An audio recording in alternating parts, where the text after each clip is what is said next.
Okay, welcome back. Today we're doing a deep dive into just one source, but it's packed with drama. 1 Samuel chapter 24. It really is. We're jumping right into this high-stakes moment. You've got King Saul absolutely fixated on hunting down David. Right, David's on the run, hiding out in the wilderness near Engedi, rough terrain. And Saul's not taking any chances. He brings, what, 3,000 chosen men? A serious force. Yeah, a massive search party. And the scene gets pretty specific. Saul needs to relieve himself, steps into a cave for privacy. The irony being, David and his men are already in that cave, hidden deep inside, in the darkness. Saul has absolutely no idea. Can you imagine? The guy hunting you walks right into your hiding spot, totally vulnerable. And David's men, they see this immediately. They're like, this is it. This is the day the Lord promised. They actually quote or reference a promise, right? Something like, I will give your enemy into your hands. For you to deal with as you wish. Yeah, they are certain this is divine providence. They're urging him, take him out. Now's your chance. All logic points to yes. Your life is on the line. Here's your enemy. Defenseless. What does David do? Something totally unexpected. He, creeps up quietly and just cuts off a corner of Saul's robe. That's it.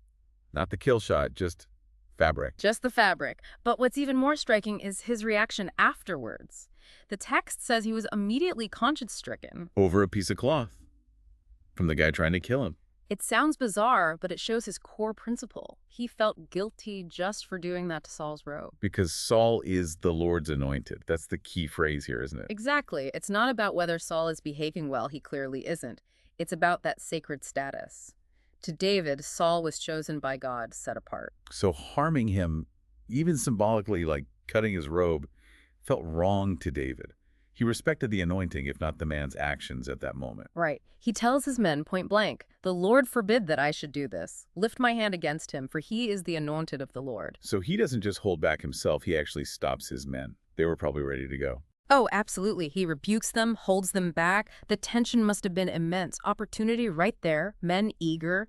But David says no. So Saul just leaves. Yeah. Walks out of the cave, none the wiser. He walks out, completely oblivious to how close he came, but David doesn't let it end there. Okay, what happens next? David goes out after him, calls out, my lord the king, and then he bows down, shows respect. Even after everything. Wow. And then he holds up the piece of robe. Proof.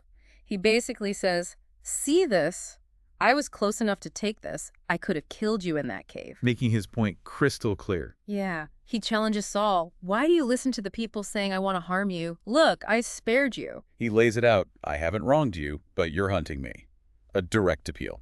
And he puts the judgment in God's hands. He says essentially, let the Lord judge between us. Let him avenge me because my hand won't touch you. He even uses that proverb, right?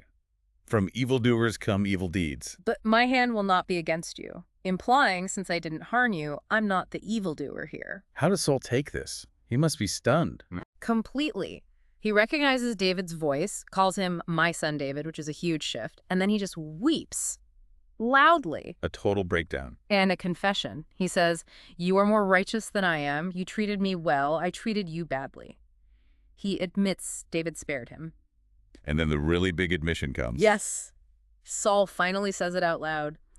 I know that you will surely be king and that the kingdom of Israel will be established in your hands. He sees the future.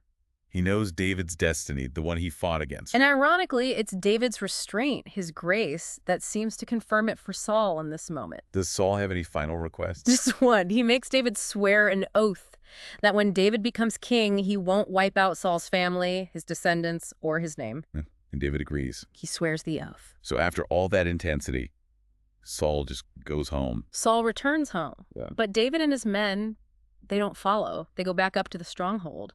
The danger isn't necessarily over just because of this encounter. Right. It's a powerful moment, but maybe not a final resolution. Exactly. And that leaves us and you listening with something to think about. Consider the weight of that restraint. David had the justification, the opportunity, the urging from his men. Everything lined up for revenge, or at least self-preservation through force. But he chose a different path, based on principle and perhaps faith and a timing beyond his own.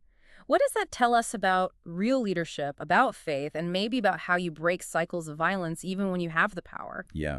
Holding back when you could act. That's a powerful choice. Definitely something worth pondering.